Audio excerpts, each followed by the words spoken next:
Welcome back, boxing fans, to another big week of boxing. Canelo Alvarez, Jaime Munguia pay-per-view weekend.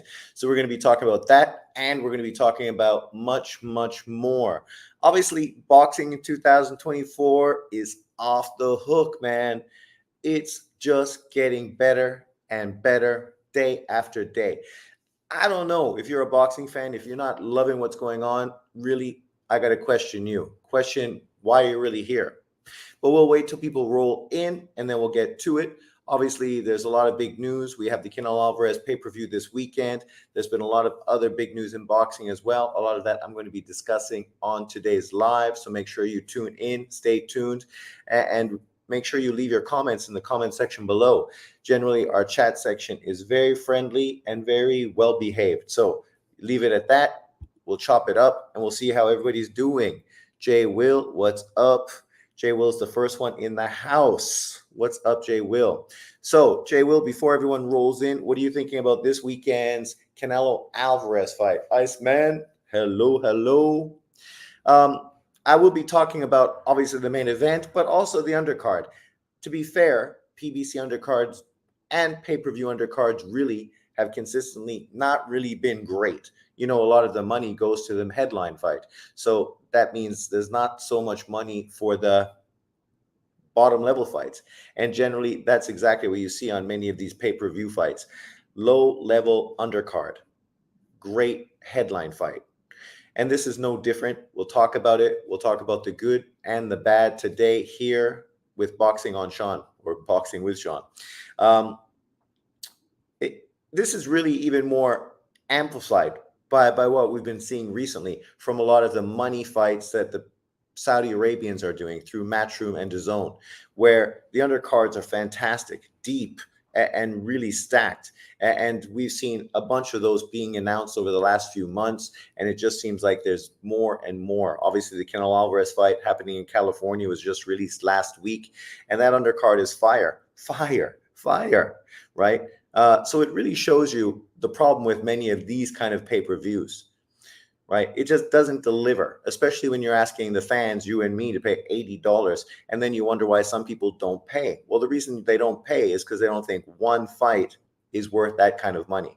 If you had stacked undercards that were very intriguing and very 50-50 type of matchups, people would be far more interested in throwing their money ahead of those fights. Me, I already signed up for the Canelo Alvarez pay-per-view on DAZN, but mind you, I live in Taiwan, and I think the overall cost for me was $20. So, who am I to complain? But let me know what you guys are thinking. Are you paying for this weekend's pay-per-view? Jay Will says, I think Canelo wins. Munguia, lack of defense and brawling style will leave him to get cracked. I saw Mario Barros is on the card. Is the guy he fighting any good? We'll be discussing that in the future, down the road, once we start getting into it. Canelo versus Munguia, zero hype at all. Welcome back. Hard recoil. I saw 590 for the fight in America. That's a lot, especially with a lot of people just paying for Ryan Devon pay-per-view. Is it a PBC or DAZN? It's PBC. PBC Canelo Alvarez. But let's get to it. Obviously, I got a little bit of stuff on the side, so we'll just highlight that, showcase it, and then we can see there. So there we go. So Canelo Alvarez, Jaime Munguia this weekend. This fight, I'm really excited about. I agree with Jay Will that Munguia does show some defensive deficiencies, which potentially could lead Canelo Alvarez to land some big, devastating counter punches, which would be entertaining. Right? Whenever people are landing big shots, us boxing fans are excited. The good thing about Munguia, his benefit in this fight is his volume. He's going to have the reach advantage. He's got the youth. He's got a great gas tank, and he has high volume.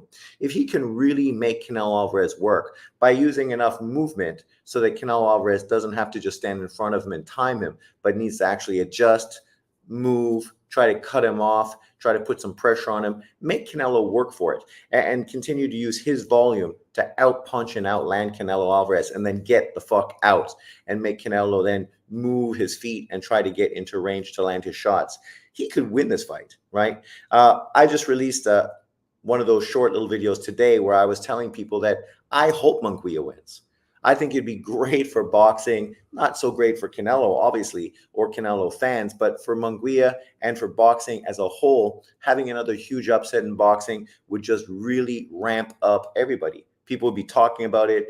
It would be the talk of the town. And the good thing about it is we could get off of all this Ryan Garcia, Devin Haney talk and move on to the next topic, right? The problem with many of these YouTubers, they just want to dwell and dwell and dwell on the same topics time and time again. When you go to their channels, it's just constantly the same rhetoric, the same 3, 4 fighters they're talking about, and basically saying the same load of bullshit, right? At least if we had a big upset here, it would change everything. It'd be interesting to see how that unfolds. Let me know in the comments, do you think that Munguia can win this fight? Iceman, let us know that Loma was robbed. Haha, salute Iceman. Canelo Munguia is on DAZN. It's on DAZN, but it's a PBC fight. So I think PBC is also going to be putting it out as well. I'm not sure. All I know is I'm watching it on DAZN, but it's an Al Heyman fight, and it's who's the promoter? That always works with Al Heyman. I can't remember his name. The guy with the big splotch on his face. Iceman, I had it 7-5. Me too. If Canelo is declining as much as people think, Munguia has a good chance of winning. I didn't have to do that here because everyone here already knows the truth. But since you asked, I saw a report Jamal Charlo is next if Canelo wins, which is not looking forward to. Salute. Jay Perez is in the house. I also heard, and we'll be talking about this in this video too, that potentially his next fight will be against Berlanga, right? I guess it depends on who is going to be promoting his next fight. If it's the PBC, don't be surprised if it's Charlo, but nothing's changed with Charlo. Charlo hasn't come back, hasn't got a fight, right? If he was busy coming off of his Benavidez fight and then, say, taking on a Caleb Plant, winning that fight, then nobody would have a problem with him being Canelo Alvarez's next opponent. But if he's going to come off a so-so performance against a 147-pound fighter in Benavidez and then be inactive and drunk and fucking high on fucking crack in interviews on social media and then step in to fight a Canelo Alvarez fight, what's the point? Nobody's going to be asking for that. A Jaime Munguia fight at least looks like it's going to be fun and entertaining. A Charlo fight with his present state, not busy, not proving anything, I just think it's a waste of time and it's going to do very poor sales. But let me know if you agree. I would not be looking forward to a Charlo rematch. But here we go. This is the Canelo Alvarez card. So let's break it down, chop it up, and discuss it. So obviously Munguia, Alvarez, I wouldn't say it's a 50-50 fight, but potentially it may be a 50-50 fight. A lot of this depends on Canelo Alvarez and where he is at this point of his career. In his last 3 fights, he has not looked devastating. He did not look like he had earlier on at 168 pounds. He's really looked a little pedestrian, right? Against Golovkin, against Ryder, and even against Charlo, not being able to stop either of the 3 fighters. So Munguia, of course, in his last fight, looked sensational, getting by John Ryder. The fight prior to that, he went life and death with Derevchenko, but Derevchenko is a solid fighter. So with those 2 victories, it'll be really interesting to see what version of Munguia we get. As far as the other fights, what did I have? I did 9-3, 8-4, 12. Could have went to either fighter. Yeah, Sean, do you think Canelo is avoiding Benavidez? No. The point is, the only people that are acting as if this is the fight that needs to happen are Canelo haters. Benavidez is a solid fighter. We all want to see the fight, for sure. But that's not the only fight available. When Canelo says, what the fuck does David Benavidez bring to the fight? He ain't lying. David Benavidez, what has he done to really act as if somehow he is this fighter that cannot not get an opportunity with Canelo Alvarez? I mean, let's give him credit. He came off of a great 2023, beating both Plant and Andrade, which are the 2 best names on his resume. But he just did that in 2023. Prior to that, he hadn't done anything. His resume was pedestrian at best. And people act as if somehow he's the boogeyman. But literally, they're only saying that because Canelo Alvarez is somebody they don't like and they hope loses. If Benavidez got knocked out by Canelo Alvarez, then they'd just be putting someone else forward in the same position. We've seen it time and time again. They don't have faith in Benavidez because when Caleb Plant was trying to fight Benavidez, these guys all supported Plant and talked about how Plant was much better. Only when Plant signed to fight Canelo and then got beat by Canelo did they turn their tides and all of a sudden become huge David Benavidez fans. But that's nothing new. It's good style matchup. I think Canelo wins on points. Munguia has a good chin. Yeah, and I think, at this new weight class, Roy Dixon's in the house. I definitely think he's going to be far more stronger and resilient than he was at lower weights, where obviously he was draining himself quite a bit.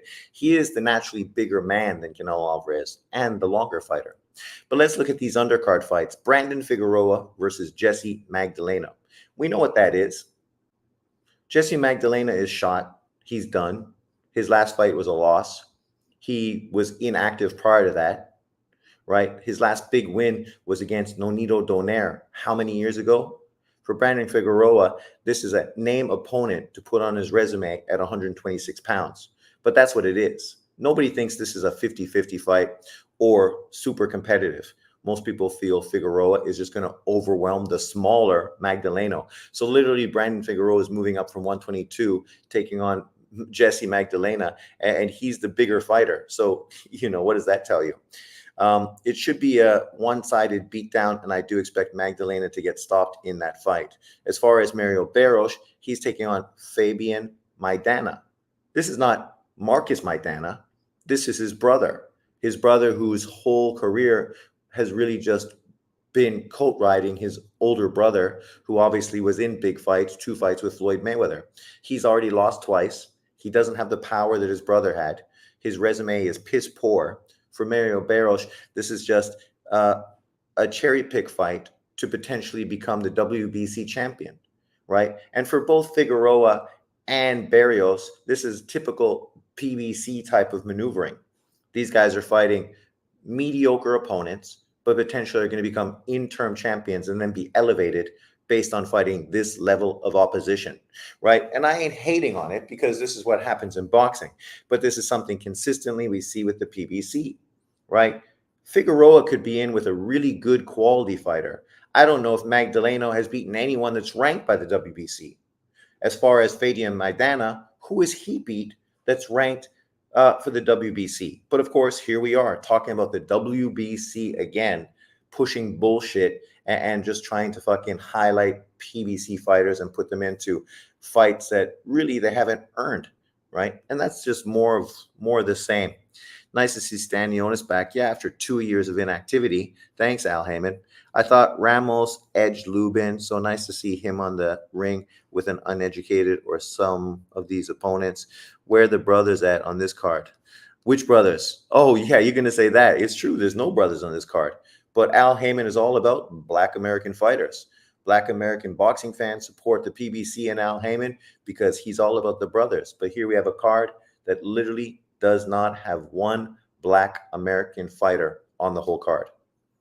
So if you want to ask the question, you better ask PBC fanboys because they're the ones always creating this racial divide, supporting Al Heyman's PBC because Al Heyman is Black and he's there to help Black American fighters, unlike all the other promotional companies.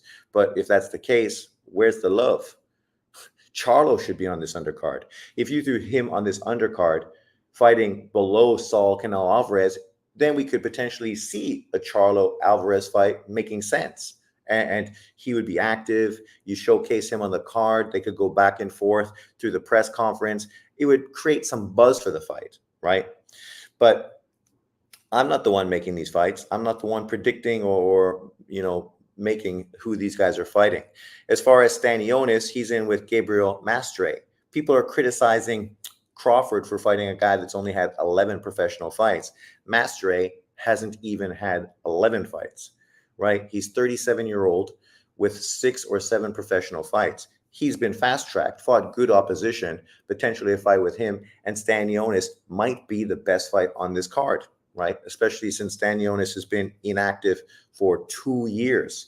So for Mastre, he's probably getting him at the perfect opportunity.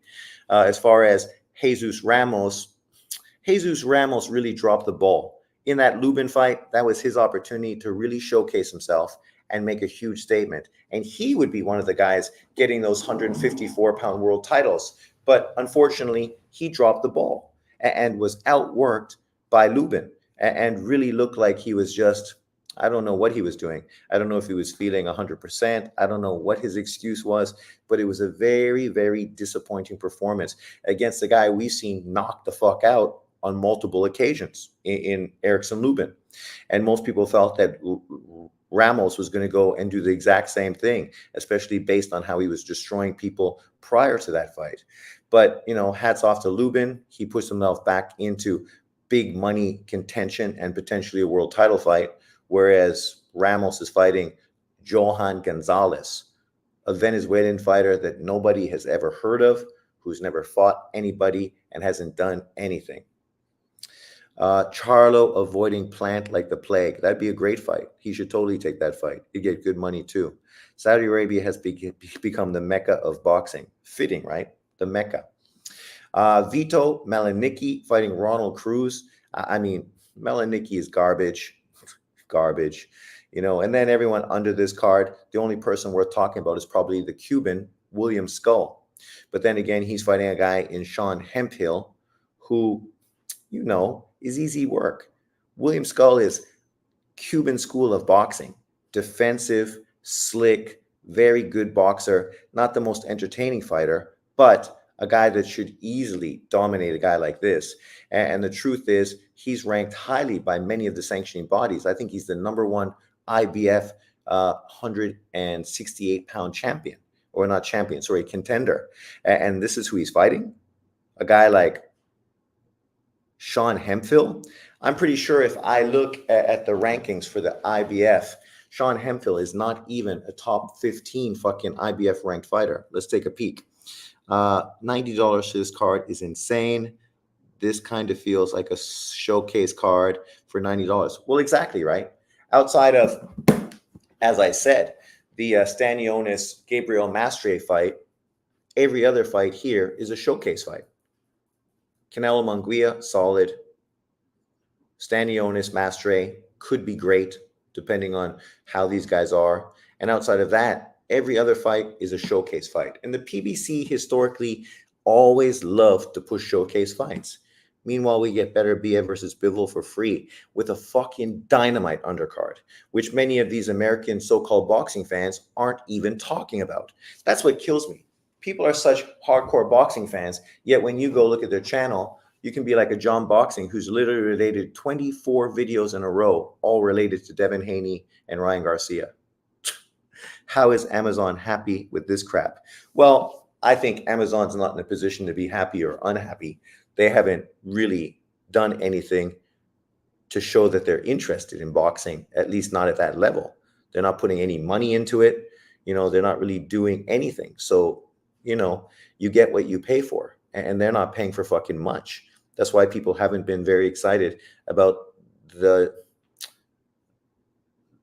joining between PBC and Amazon. If Amazon was putting a lot of money behind them and really advertising and showcasing PBC fighters, people would be super excited. But unfortunately, they've shown very little interest in the product that they so-called have purchased. So how can fans get excited?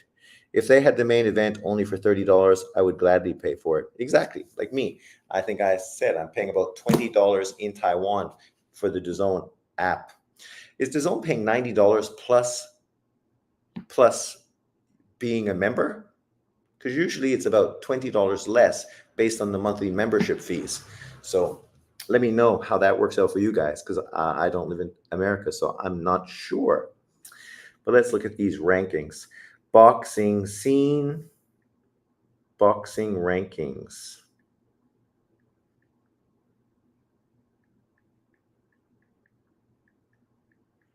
Like, this is the problem with many of these so-called sanctioning bodies. You make somebody a mandatory, and then you wonder why nobody wants to fight him, because you can't sell the fight, because nobody even knows who the mandatory opponent is, right? And that's what the WBA and the IBF consistently do, right? And it's killing the sport, because you're putting people in there that nobody really gives a shit about. Now let's jump back here. So there you go. William Skull, number 1. Shink, Mbili, Berlanga, Pacheco, Sajo, Berzin, Munguia, Avinov.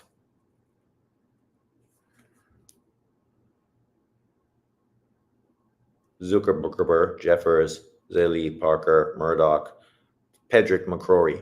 That's the 15 top IBF fighters. And nowhere there do you see this fucking guy's name, Sean Hemphill, right? Sean Hemphill is nowhere there. So what exactly is William Skull doing as far as putting himself in position to earn a Canelo Alvarez fight as a mandatory, right?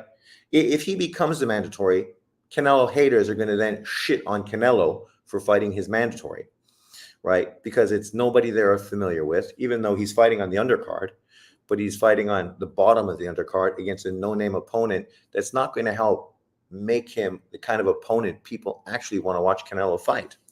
Where are we? GTS had Haney winning against Ryan.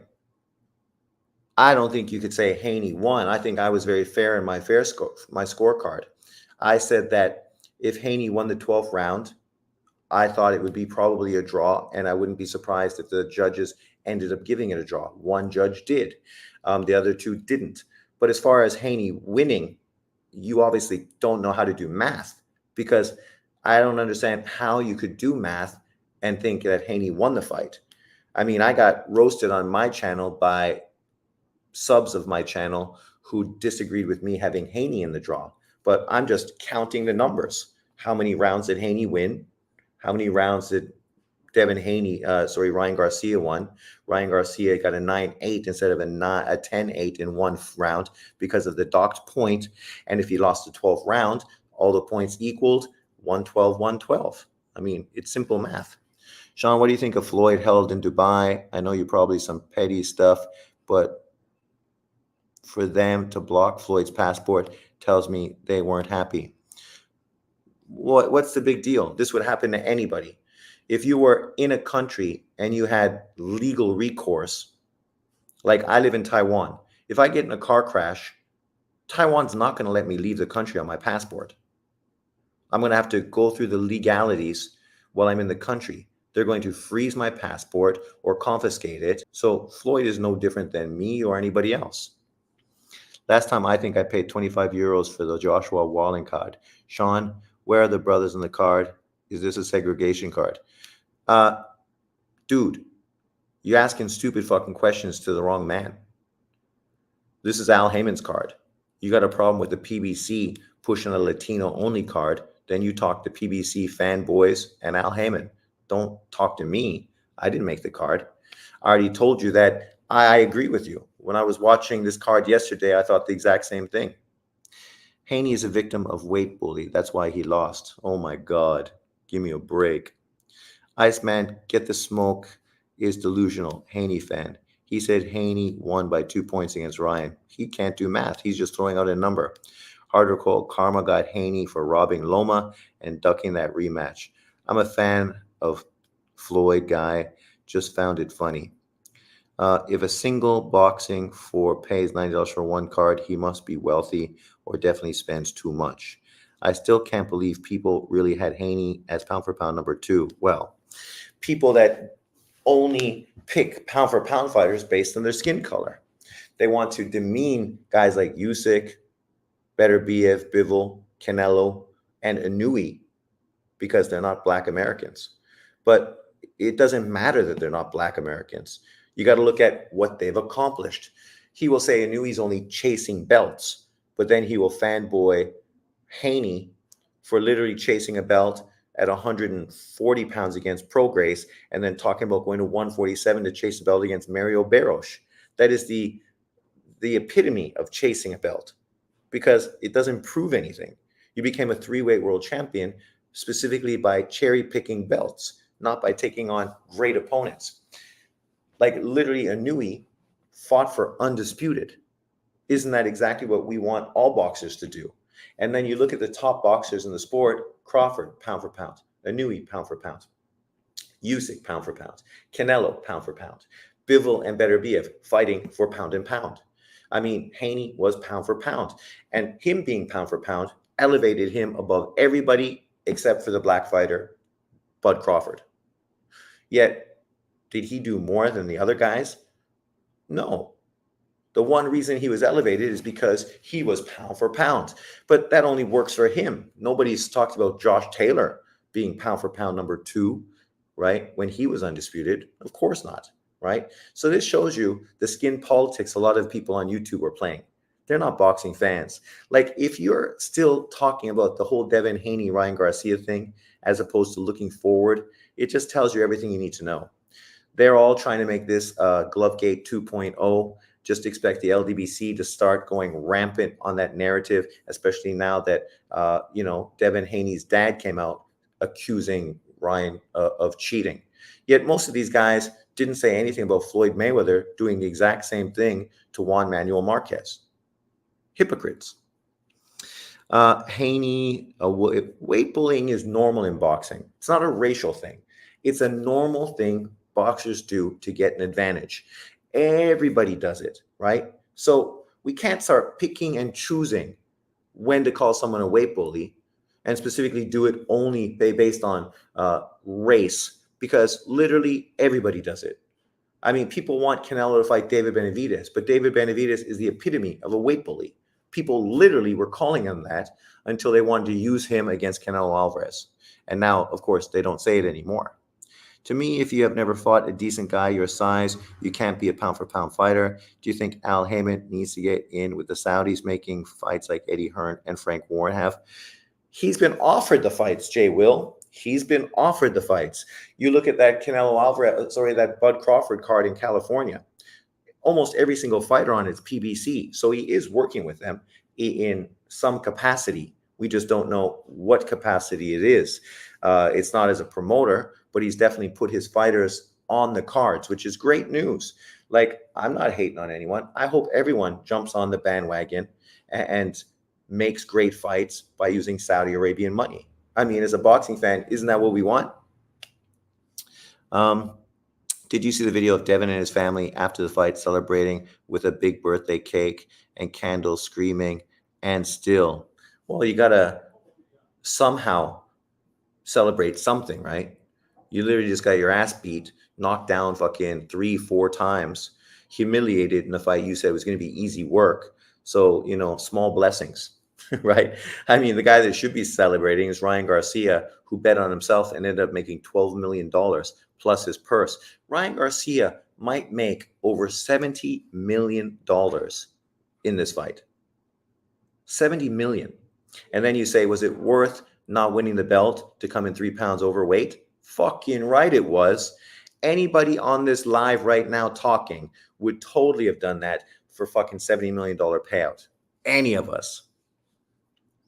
Hard recoil, the best part of the fight is when Ryan dropped Haney right as the announcer was interviewing Bill.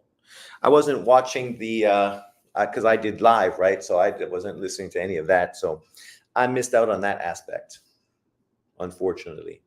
But let's keep moving through. These are some quotes and statements I've seen recently on X, and I just wanted to highlight them. So Artman the Great. Isn't it funny that John the Greatest and Artman the Great, somehow the biggest trolls and haters and racist fucking YouTubers, consistently attach great to themselves? It's ridiculous, man. Ridiculous.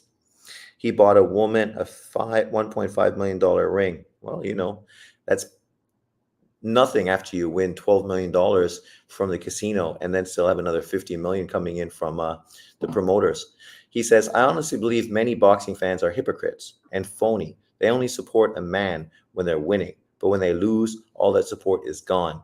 We've seen it with Wilder, Spence, and now Haney. Who's next? The funny thing is, there's some truth to what he's saying, but the irony is the reason Wilder, Spence, and Haney really have been ridiculed post-fight isn't by fans of them. It's by people that didn't like the narratives the fanboys of Wilder, Spence, and Haney were pushing. People talking about how Wilder would beat Mike Tyson. People talking about Spence being pound for pound number one and the face of boxing over Canelo Alvarez, and that he was going to destroy Bud Crawford. People saying Devin Haney was pound for pound number two. And then these guys end up getting exposed as overhyped. I'm not saying hype jobs, but these guys were obviously overhyped by their fans. And then once they got beat, then every single fucking excuse imaginable came out, which kind of defeats Art Man's whole narrative, because we've seen the narratives that have come out defending Wilder, Spence, and Haney after they got beat, right? And the irony is all three of them got beat convincingly. People love to fucking talk about how Lomachenko got beat 3 times. Yet Lomachenko never got his ass fucking beat. Even in the Lopez fight, that fight easily could have been a fucking draw or potentially a split decision, majority decision, if Loma would have won the 12th round. It was very competitive.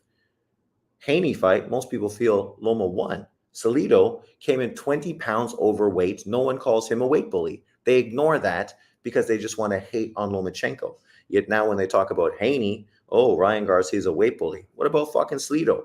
Salido came in too big, wasn't eligible for the title, ballooned up in weight, and then fouled Lomachenko like crazy in Lomachenko's second professional fight. But these guys show you how much they hate non-black fighters because they still hold that against Lomachenko. And if you point out the truth, they say you're making excuses. But now they're using the exact same excuse to defend David Haney. Hey, Newton, Hawkeye Mustang says he's blocked. The thing is, when you silence somebody here, it's not that they're blocked, right? And so it's difficult to let them back in. I Googled it and did it. They said, go to the chat, and I sent him a message. I don't know if he got the message where, that was apparently you can block him and then unblock him right there, and that might fix it. That's what I was told. But there might be no other way for him to get back than to get a different channel. And if that's the case, my apologies. But with all those people putting out fucking fake channels and stuff, I just blocked everybody, not knowing who was who. And so, my apologies. It wasn't meant as that. It was just he got caught up in the my radical fucking getting rid of all those trolling fucking channels. Boxing fans constantly live in the hype of the last fight. Exactly. All of Loma's losses were controversial, while Spence and Haney destroyed Wilder too. All Loma losses. J.A.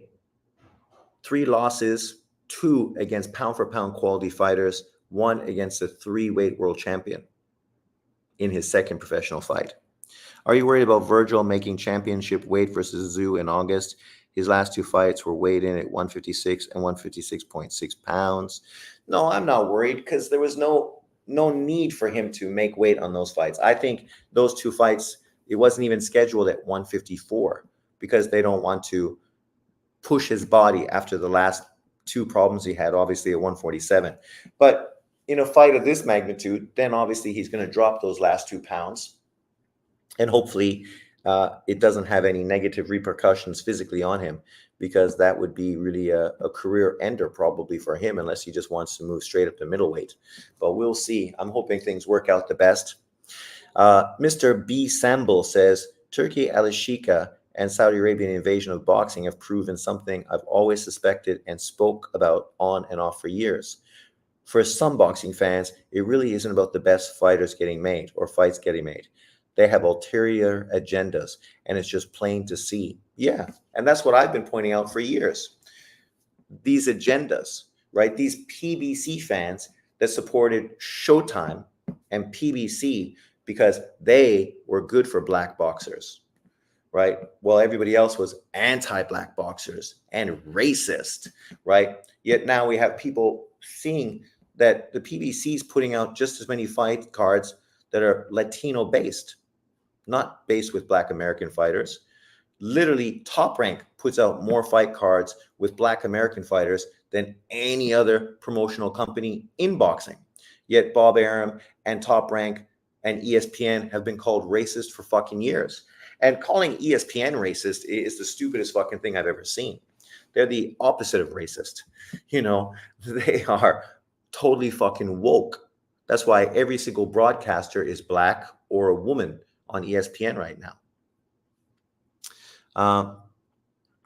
Teal, the only one who legitimately beat Loma. Yeah, and still the 12th round, Loma could have got the draw on my card. I saw Virgil Zoo is for the interim belt now, and the winner gets Bud versus Israel. The LDBC are turning on the PBC. Yes, they are, which is fucking funny as hell, right? Because they were Devin Haney fans, so they started hating on Tank Davis, just creating more. And these guys don't really believe it. They don't really believe it. They're only doing it because they're trying to create controversy within the black boxing community so they can get lots of traffic to their channels through, controversial topics and heated back and forth. So literally they play off of each other. You have Knockout Boxing, who's a hardcore Tank Davis fan. And then you have BFTB, who's a hardcore Devin Haney fan. And they come on each other's channels and they just stir the pot and create this narrative so that they can get more views, more AdSense, and more money thrown on their channels, right? It's not bad business, but unfortunately, it's not good for boxing. But they don't care. They're just worrying about putting money in their pockets. So it is what it is. They all copy what 78 says and his narratives. True. LDBC not happy with Wilder, Boots, and maybe now Gary Antoine Russell to Matchroom. Of course they're not. It's the same way they shit on Bud Crawford for years because he was Top Rank, right? But you didn't hear people shit on Pacquiao or people shit on Canelo Alvarez when they crossed over to the PBC. Literally, I didn't see anything close to that kind of fucking kickback from fans of those two fighters because people didn't care. They just wanted to see fights, regardless of what promotional company it was. When it was Don King and Bob Arum, people didn't give a fuck who was promoting the fight. They just wanted to make sure they were great fights. It's just this recent Showtime Floyd Mayweather fan group, right, that wants to make everything racial. And so that's what they do. I agree. Loma Teal would have been a draw if Loma won the 12th. Also, he could have definitely made much more of a statement if he would have won the 12th against Haney as well. I do think he edged Haney, but it was close enough that many people gave Haney the 12th round. So here we go. Right Hook News says Ryan Garcia, Devin Haney pay-per-view buys for their fight is rumored to have done more than 972,000 buys, making it a smashing success with the gate and sponsorship. Haney is reportedly getting more than 35 million, with Ryan Garcia receiving over 50 million. And even after this, you have channels that are making it out to seem that the people that sold these pay-per-views were Tank Davis and Devin Haney, the two black fighters, and that Ryan Garcia really had very little to do with the success of these two pay-per-views. Yet, obviously, Tank Davis was the A side on that fight, but Devin Haney was not the A side in this fight. You can tell by the purse split. The purse split shows you who the A side was. The A side was Ryan Garcia. Devin Haney wanted to fight Ryan Garcia because he knew this was the best way for him to have a smashing pay-per-view. And he did. Congratulations. He just got paid the bag, but unfortunately at the cost of his undefeated record and his pound-for-pound status. But, the good with the bad, right? The glass is half full. I love to see Ryan versus Tio next. That's the rumor. And I know that Punch Drunk Boxing is really talking about it. And let me tell you, I mean, if anything can actually happen in boxing in 2024 next with Ryan Garcia, that should be the fight. Because at this point, why risk a mediocre opponent who potentially could ruin where you've actually put yourself? You could fight a Teofimo Lopez. That fight's going to do 1 million pay-per-views too. It's going to be fucking huge. You also have the size advantage against him. He said he'll take a catch weight, so maybe you can get him to 142. Maybe it'll go to 144. But either way, on fight night, Ryan Garcia is going to be the much bigger fighter than Lopez. And so he's going to have size advantage, but he's the A side. For Lopez, this is an opportunity for him to get the money, the bag, everything he's been asking for. The things he said that he was being jilted out of, he can get in the Ryan Garcia fight. And if he beats Ryan Garcia, that sets up a huge fight between him and Devin Haney for another big pay-per-view. If Ryan Garcia beats Lopez, that's 3 huge pay-per-views, 2 and 1, and literally it don't matter what he does afterwards because he's going to be fucking loaded, right? And at that point, does he care about boxing that much, or can he just move in another direction? Potentially throw Sean on boxing some big fucking cash. Come on, Ryan, you got lots of money. So don't know where Ryan is going to campaign at. Wow, so Ryan has $2 million pay-per-view buys in his last 3 fights. Ryan is officially a superstar. Ryan went to the White House and hung out with fucking Trump post-fight. Devin Haney hung out in a restaurant with his family celebrating a loss with a cake. That puts everything you need to know in fucking perspective. Ryan and Tio is 50-50. Someone is going to sleep. It's a great fight. Tio is dangerous, but so is Ryan Garcia. I definitely think Tio is the better fighter, but Ryan Garcia is taller, longer, just as fast, if not more fast, and he's going to obviously be much bigger on fight night, right? If Tio comes in at like, say, 150, 155, Ryan's probably going to be 10 pounds bigger than him on fight night, right? And that's potentially a big advantage. But let's move on through. So 7 days for Inui versus Neri, undisputed. This card is fantastic, right? People, I know it's 7 days away. Obviously, right now, Canelo Alvarez is the fight everybody is talking about. But this Inui card, 4 world title fights on it. 4. Right? That just shows you. And I mean, it's going to be a huge stadium. Tokyo, the Tokyo Dome, selling maybe 55,000 seats. Fire. I laughed when they said Ryan is hanging out with Trump. Hanging out with Trump, man. Trump's always been a big boxing fan. When all those fights, Friday night fights and everything used to be in Atlantic City, right? They used to always be at Trump's hotel. So he was always hanging out with the boxers. But now that shit is fire. Inui, the monster, 26-0, 23 KO.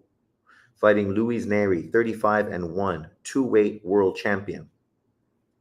So I know people aren't so familiar with these fighters because obviously they're lower weight classes and they're smaller fighters. But you got Neri versus Inui for undisputed at 122. Undisputed, right?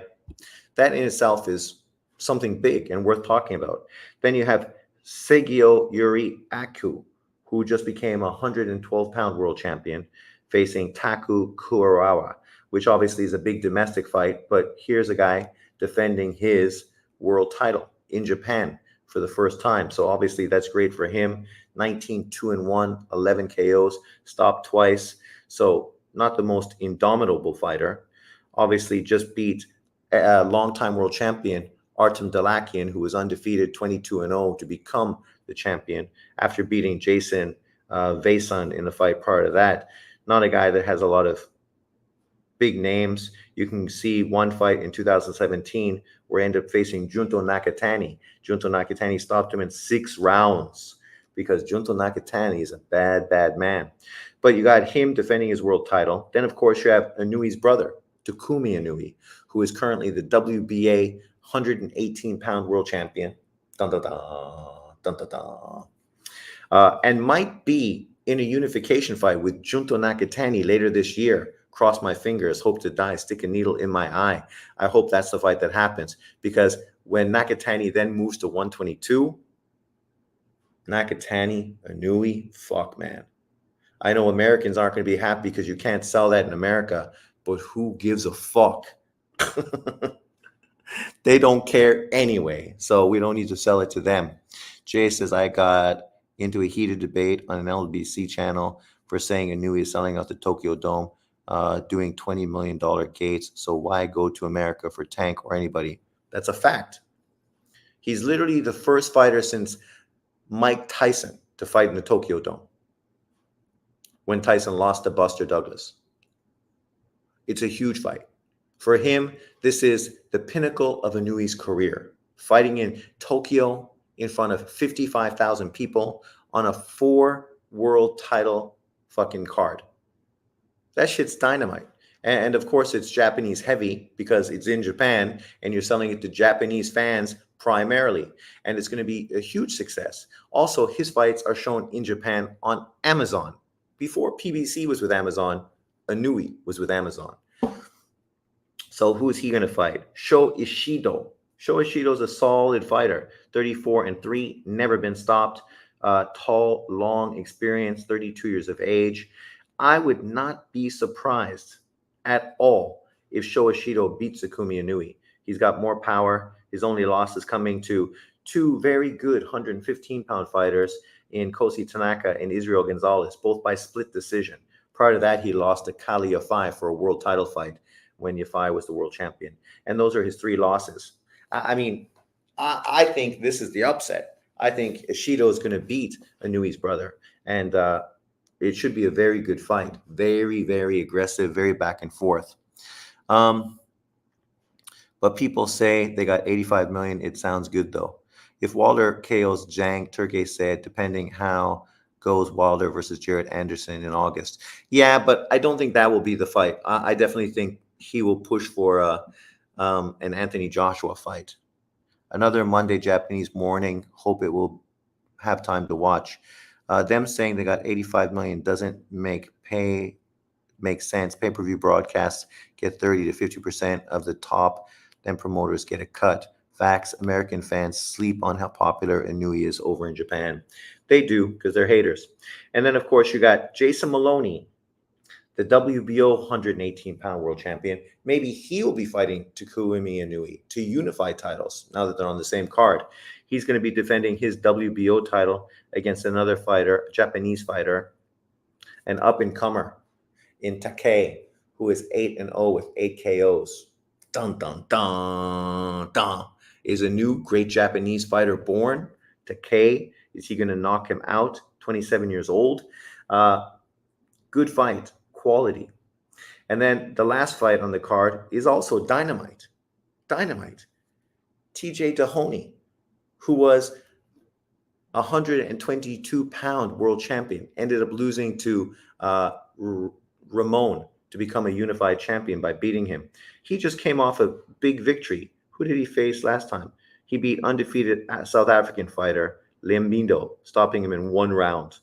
Prior to that, he lost to Sam Goodman, a very big fight in Australia. Obviously, both of them fight out of South Africa, Australia. Ended up losing unanimous decision to him. He's a very solid fighter. Obviously getting a little old in the tooth, but nonetheless, this is the 5th fight on the card, right? So it should be very good. Facts, American, yeah. If Wilder KOs Zhang, AJ has to be the next fight. I think it is for sure. I think 100% it is. Because what AJ is waiting is to see what happens in the Fury-Usyk fight, right? And depending on what happens, who's TJ fighting? Nobody I'm familiar with. It's just not like a big-name opponent. Some guy that's 7-0-1, Filipino fighter. 7 wins, 2 KOs, 1 draw, 22 years old. They don't even have his picture on the box rack. So, you know, it should be the kind of guy that TJ can beat. But you never know. Sometimes those unknown fighters surprise you. But the guy doesn't have much experience. The last guy he fought was 23, 21, and 3. Part of that, he fought a guy who was 4-1, and then 4-2, and then 2-0. He lost to a guy or had a draw with a guy who was 2-3-1. So it should be easy work for TJ Dahone, but nonetheless, it is what it is. But let's get back to this thing. And then, of course, the big news, the Tim Tszyu versus Virgil Ortiz fight on Bud Crawford's undercard. I mean, the card was solid already, but when you add this fight, Tim Tszyu versus Ortiz, the 154-pound division is fucking really becoming one of the best weight classes in boxing. With the addition, obviously, of Spence and Crawford, you have Tim Tszyu, who just obviously, you know, took a loss, but people understood he lost primarily because of the cut. Funduro, obviously there. The guy that, the Russian guy who should be Funduro's WBC mandatory, getting the victory. Obviously, you still have Lubin. You obviously have Charles Conwell. You have potentially Boots Ennis, who potentially may be moving up to this weight class, possibly to be getting a Bud Crawford fight, depending on how things work out.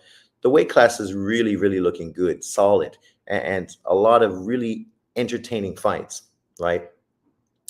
The winner of this fight versus the winner of Madrimov Crawford is probably the most likely reality.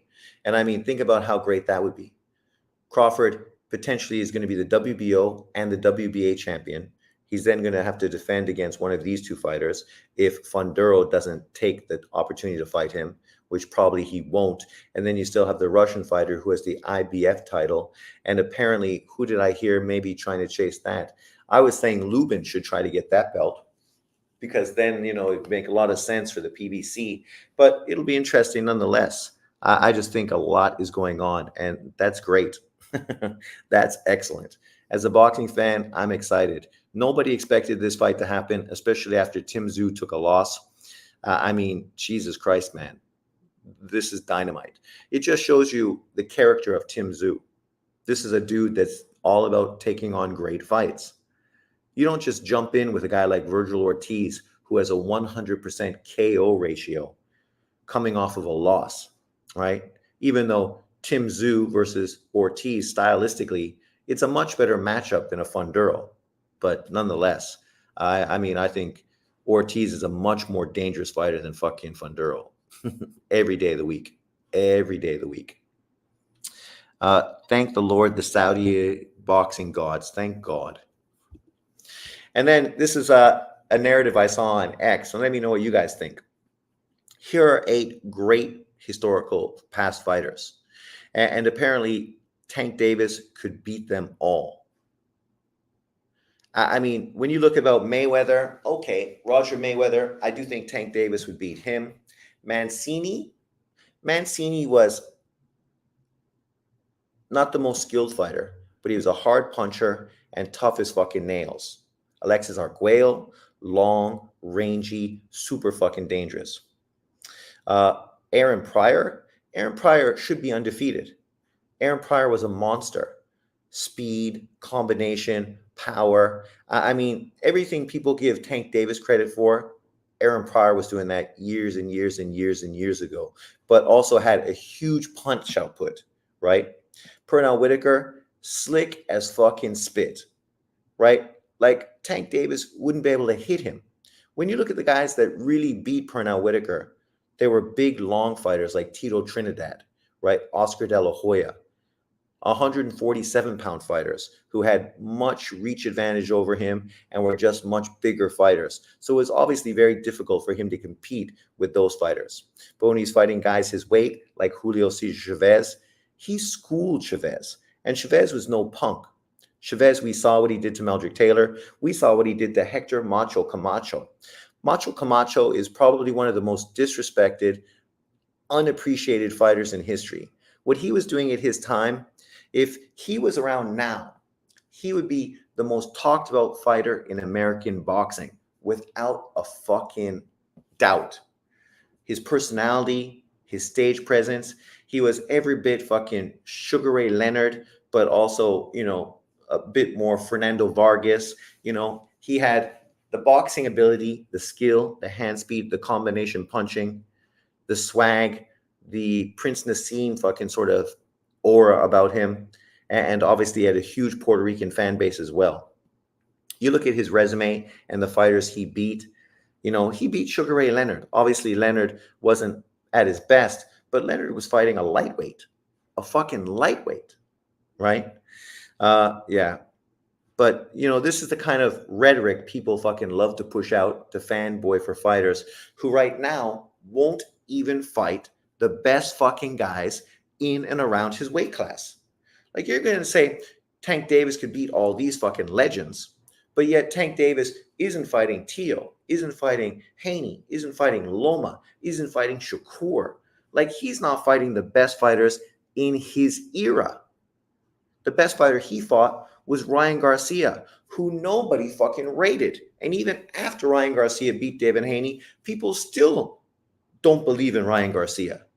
Because how can you believe in a guy that's more mental case than he is fucking professional boxer. Uh, Pernell would have made a fool of Tank and Aaron too. If Saudi's show in America does well, do you see them being involved with more fights in America or UK, etc.? I definitely think so. I definitely think so. We know they're going to do that big 5-on-5 card. Probably they're hoping, I think, that it's going to be Fury and AJ as the main fight, and then 5-on-5 underneath of that in the UK, in probably Wembley, which would be dynamite. I don't know if Wembley is big enough to hold it, actually. And obviously, they'll do more fights in the States. Don't be surprised if they do a Canelo Alvarez fight, right? Because obviously, they've already talked about working with Sal, and he's been to the Middle East multiple times. Obviously, he's connected. So, don't be surprised. Probably they're just waiting for the right opponent. Bud Crawford, right? Bud Crawford, Canelo Alvarez in the States. That's a no fucking brainer. Stank really needed weight stipulations on a TikToker, and people think he's the same type of great. And I'm not saying he's not, but how can we give him credit right now?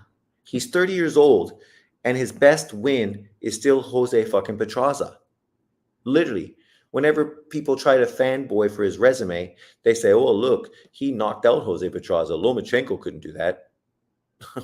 Okay, but nobody says that Petraza is Lomachenko's best victory either, right? And then fucking Leo Santa Cruz was in his fourth weight division, didn't beat any top 10 fighters at that weight division. So what did he do to fucking earn an opportunity with Tank Davis? He was a Mexican, and they could sell his first pay-per-view, and that's why they fought him. And then, of course, he fought Ryan. And now, of course, that victory looks good because Ryan just beat Devin Haney. But just because Ryan beat Devin Haney doesn't fucking mean Tank Davis beats Devin Haney. We can't use this triangle fucking way of thinking, because that shit has been proven incorrect year after year after year after year.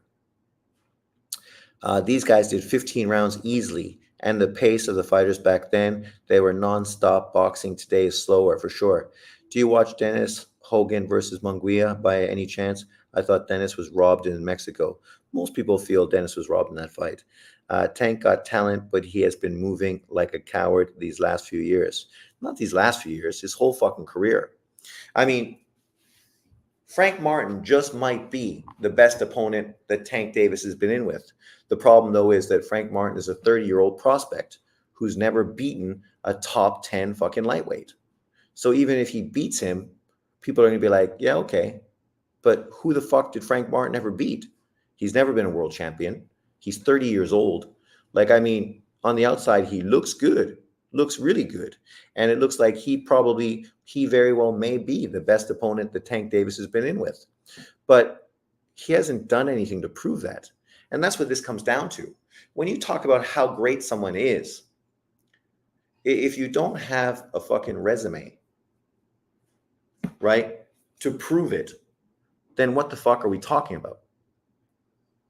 This is just the way you felt because you dick rolled the guy you feel he's the best guy in history. I mean, none of the historical great fighters that are Hall of Famers are there because people fanboyed for them and felt that they were the best. They're literally there because they fought fucking everyone.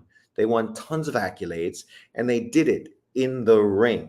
And I ain't hating on Tank Davis. I like Tank Davis, and all I want to see him do is do it in the fucking ring against the best opponents of his era. That's it.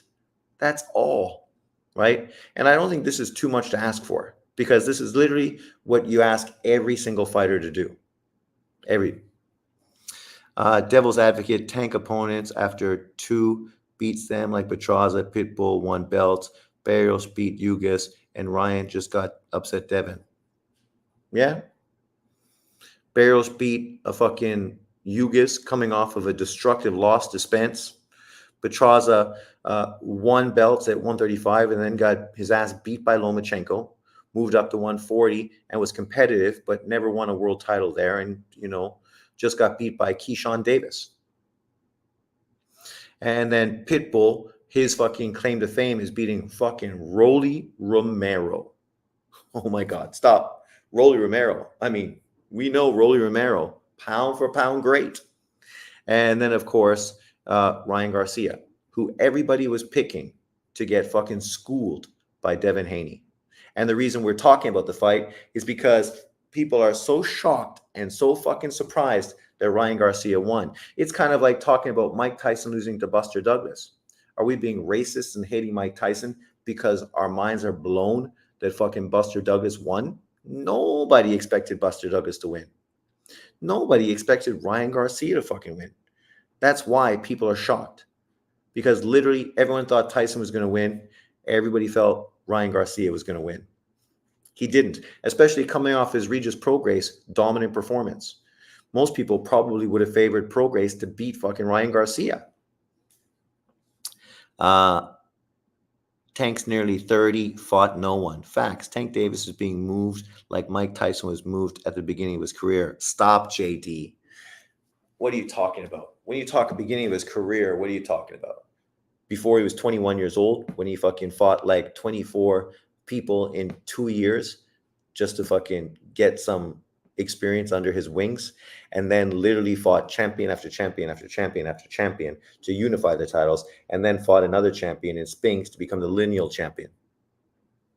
I mean, Tank Davis ain't doing that. Tank Davis never unified a fucking fight in his career. 42-1, Buster.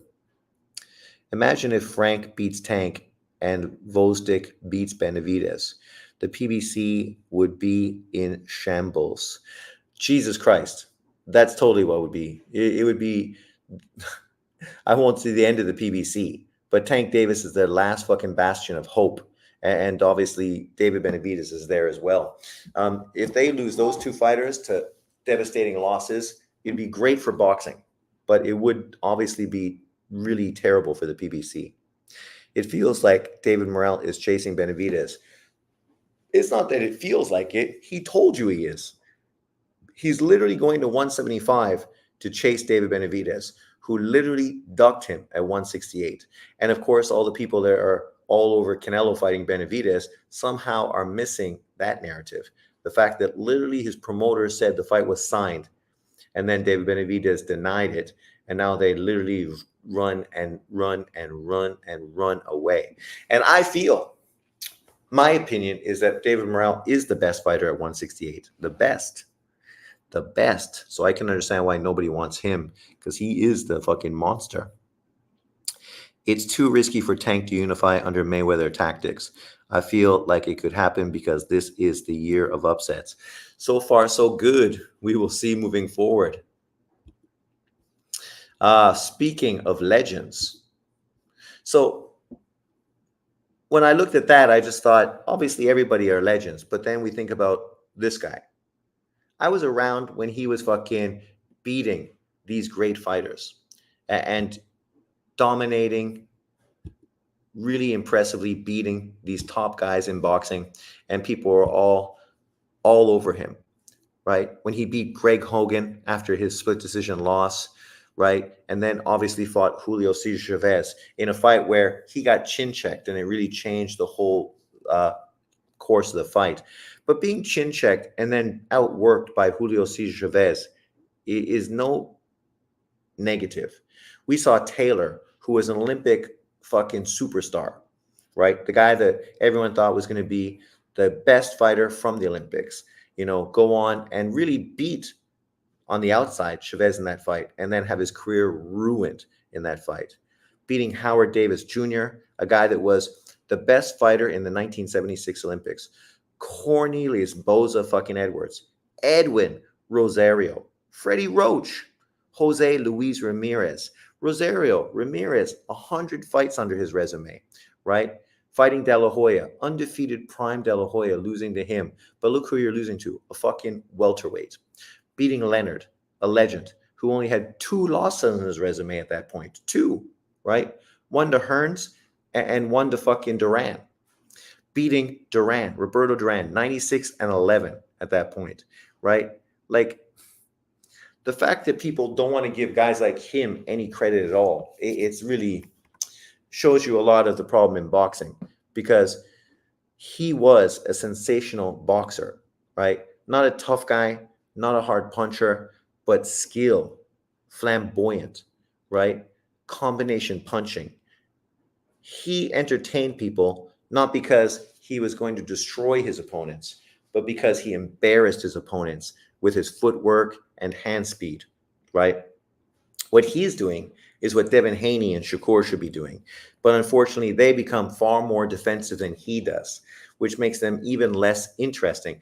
I mean, Devin Haney is trying to be more offensive, and we saw how that worked out for him. Didn't work out very well. But Hector Macho Camacho, him getting killed, dying like that, it was very disappointing, obviously, whenever a legend dies. But what a man, what a fighter. Holyfield was looked at as a weak champion in the early 90s. Weak champion by who? He only got the respect when he beat Tyson. Well, it's not that he was seen as a weak champion.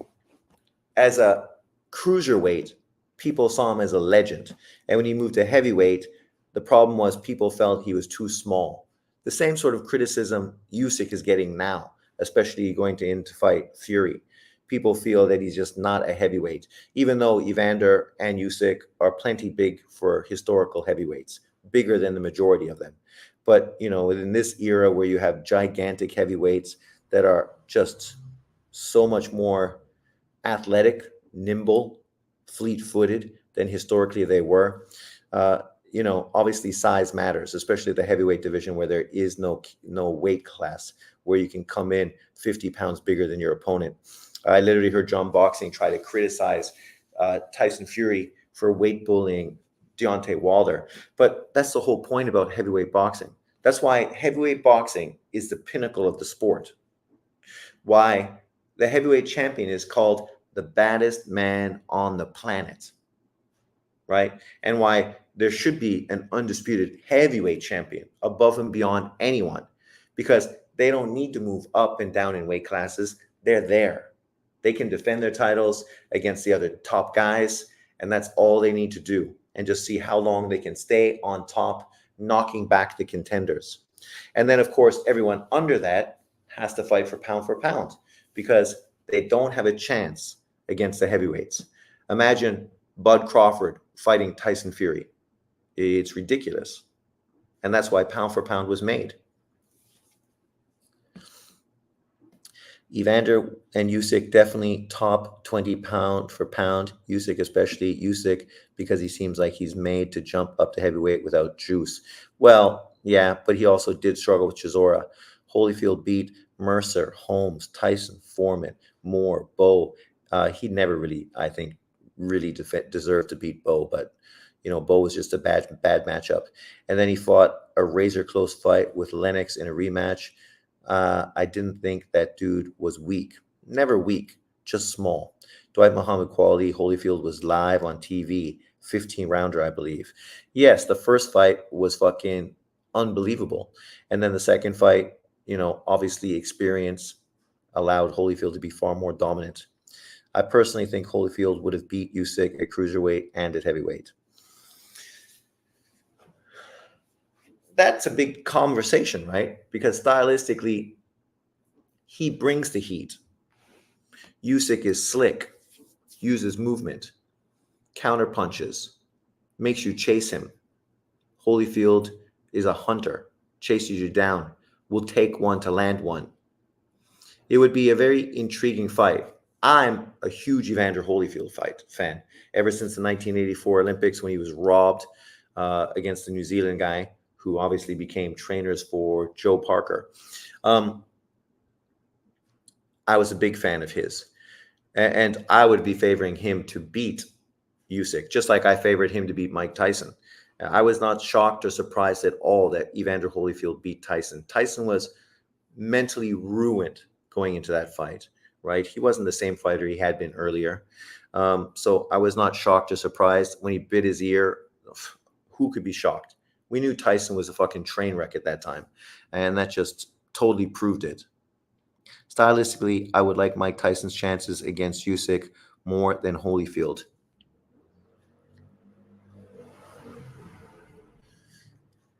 I gotta fucking give both of them good advantage against obviously Usyk because they're both got great chins. They both hit like fucking Mack trucks. Tyson was super fucking fast and explosive. Holyfield was much more nonstop, in your chest, throwing nonstop, wouldn't stop, wouldn't quit, throwing, throwing, throwing. Mike Tyson would get inside and he would stop working, right? Which is probably the worst thing he did in his career. He should have been using side to side movement, using those hooks to the body, and nobody would have let him fucking get close to him. But, he became a little lazy when he got a little older. But, who am I to criticize him? Iron Mike. So here we are. These are some of the fights we have to look forward to coming up this summer, May, June, and July. And literally, I just don't understand why boxing fans are not happy. I mean, Jesus Christ, man. Canelo, Jaime Munguia this weekend. Next weekend, Inui versus Neri. I told you, on a 4-fight championship card. And then, of course, Lomachenko, Kambosos, down, under. Great fight.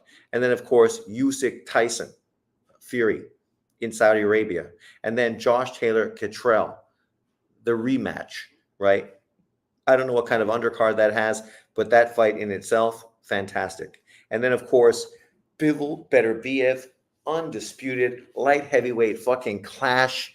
Jesus Christ, what more can you ask for? Wilder versus Zhang, Hrgovic Dubois. What a great undercard. Really significant undercards, right? Great 5-on-5 matchup between Queensberry and Matchroom. Then you come back to the States, you got Tank Davis versus Frank Martin and David Benavidez versus Vosdik.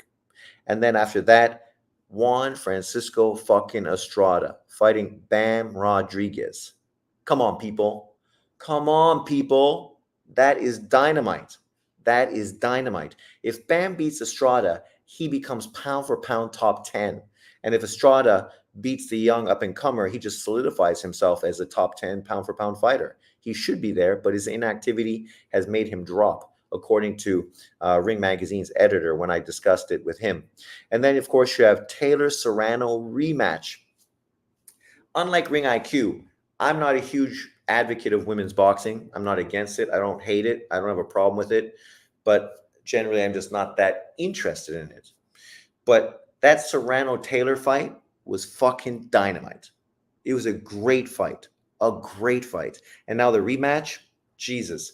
There's no reason to anticipate this fight being any less spectacular.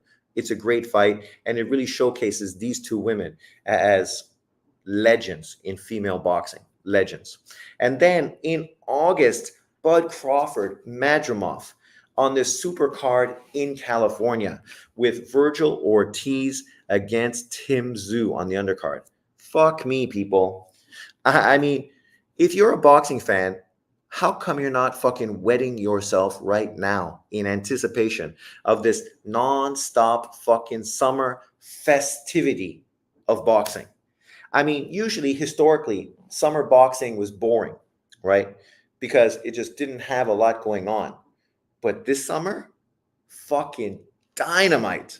Dynamite. Like, there's nothing else you can say. If you're a boxing fan and you're focused more on racial narratives and the same old fucking conversation, you should just fucking pull out your gun, stick it in your mouth, pull the fucking trigger. Because there's so much to talk about. And none of this is racial. None of these fight cards I'm discussing have a racial fucking agenda to them. They're just great boxing matches, great cards, deep. The California one, promoters working with promoters, obviously Matchroom, Queensberry working together. I mean, this is what boxing fans have been asking for, and here you go, delivered. You're welcome. Can't wait to see a Nui fight again. Me too. Hypothetically, Sean, if Tyson Fury beats Usyk and AJ then retires, would you call him a top 10 pound for pound heavyweight? And AJ then retires. What do you mean? Why would AJ retire? Iceman said Loma and Nui, your two favorite fighters right now. They're two of my favorite fighters. What cards are better? 90s Don King cards or 2024 Prince Turkey cards? I think we need to let these cards play out, right? Because we're looking at cards where we know the result. We know fighters that were on these cards that weren't big names, but historically then became big names, right? So now when you look at those cards and you see these guys on the undercard, you're like, damn, that card was deep. But at the time, these people were not well known, not big names, right? And so it's similar to now. I think you have to sort of let these cards unfold, play out, and then come back a few years down the road and you'll have a better perspective of how significant these cards are.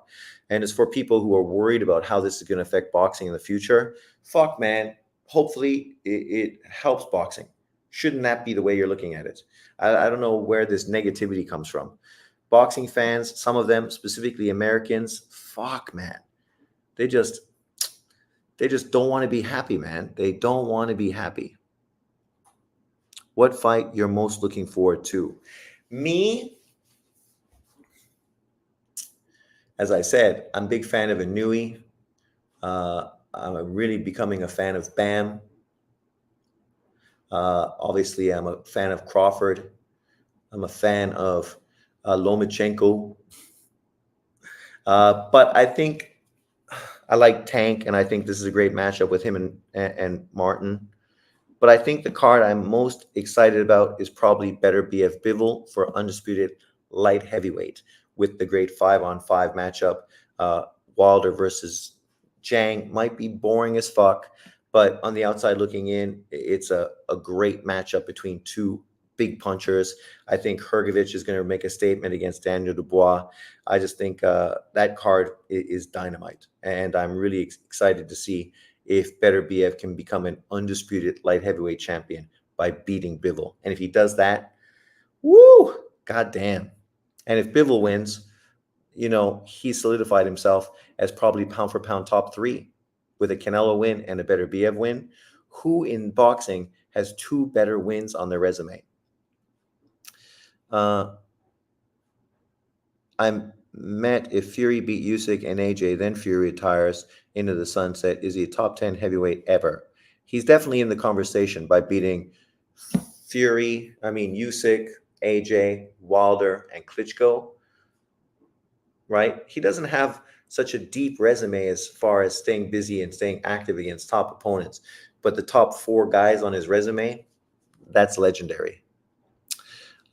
Maybe go down to fight 135 pounders. Don't fight anyone the same size. Who are we talking about? Bud, Usyk, and AJ are my favorite current fighters. Loma beats Kambosos. Do you see him versus Zepeda next?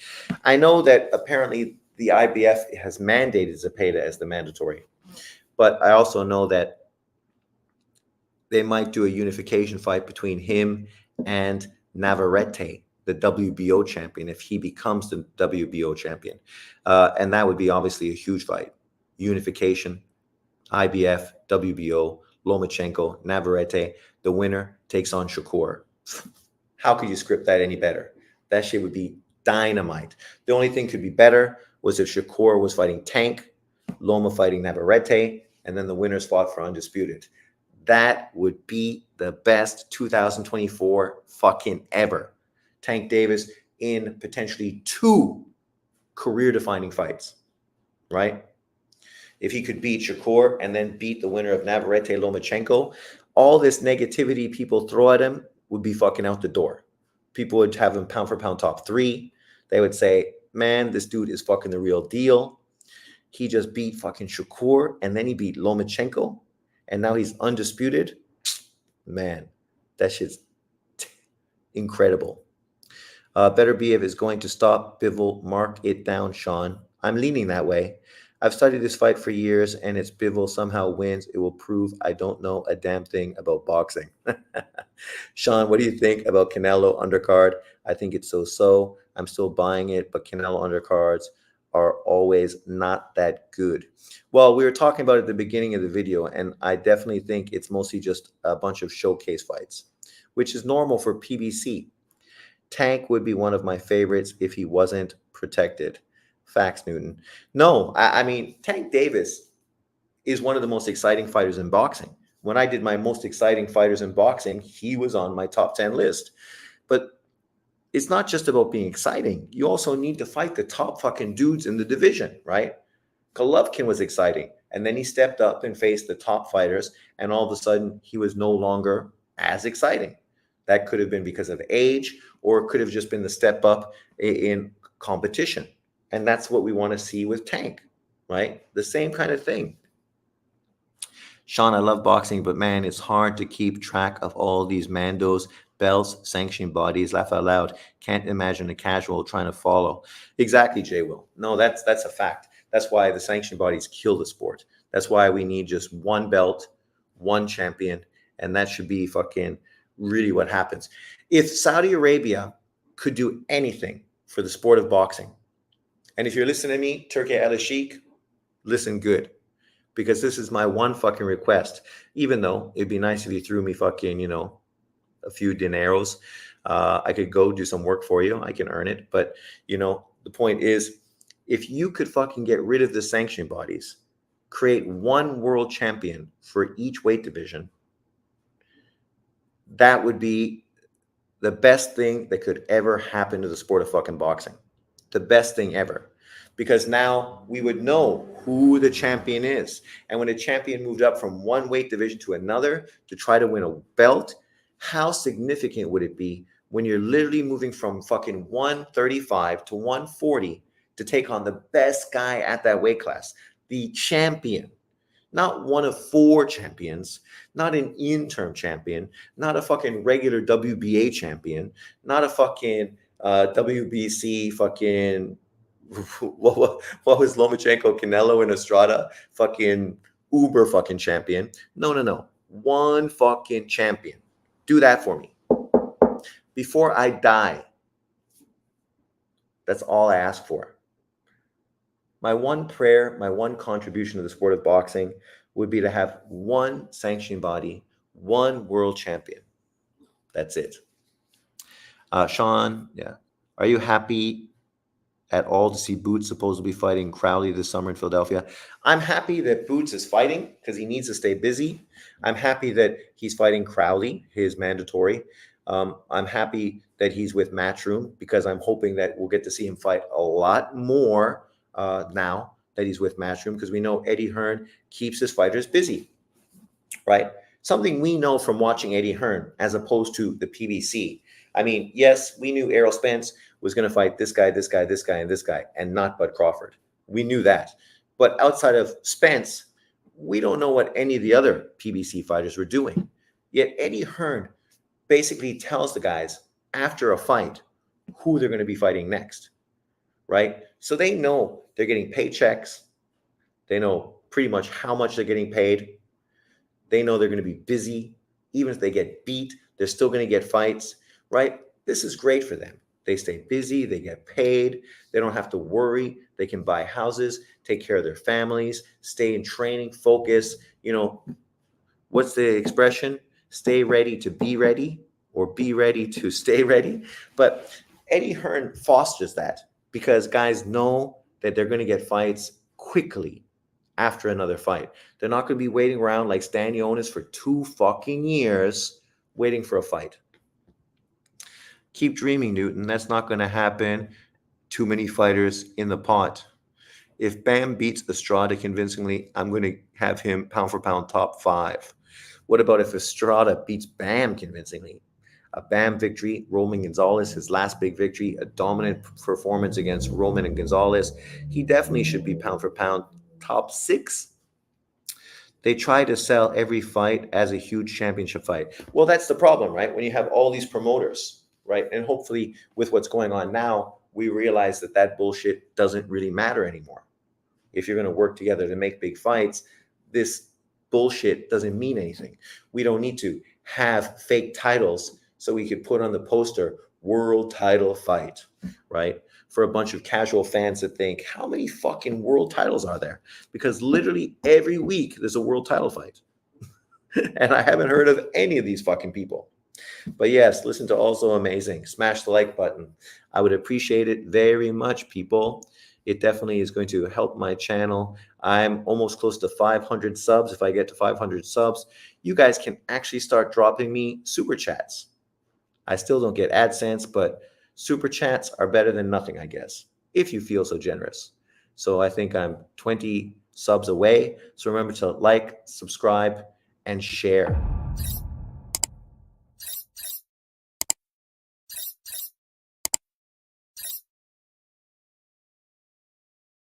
So that's it for today. Thanks everyone for jumping in.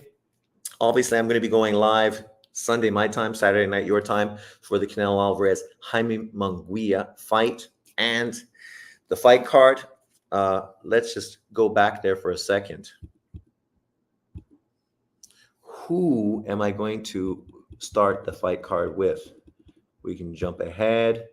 I think I will start with Stanionis, Gabriel Mastre, Barros, Maidana, Figueroa, Magdaleno, and then Alvarez Munguia. So 4 fights. The Ramos fight against some unknown guy, I don't think that's going to take very long, so I don't think I'll waste time. Vito Melanicki, I hate that fucking guy, so I'm definitely not going to talk about his fight unless he gets knocked out, and then I'll totally be talking about it on my channel. I'll be very happy. But yeah, so jump in, say hello. Remember to like, subscribe, and share. Sharing is caring, people. Thanks for watching, and I'll see you next time. I did this live today because one of my subs in the comment section asked, please, when are you going to do another live? So here I am. Ask and you shall receive. But thanks, everyone. Peace out, and I will see you next time. Enjoy your night.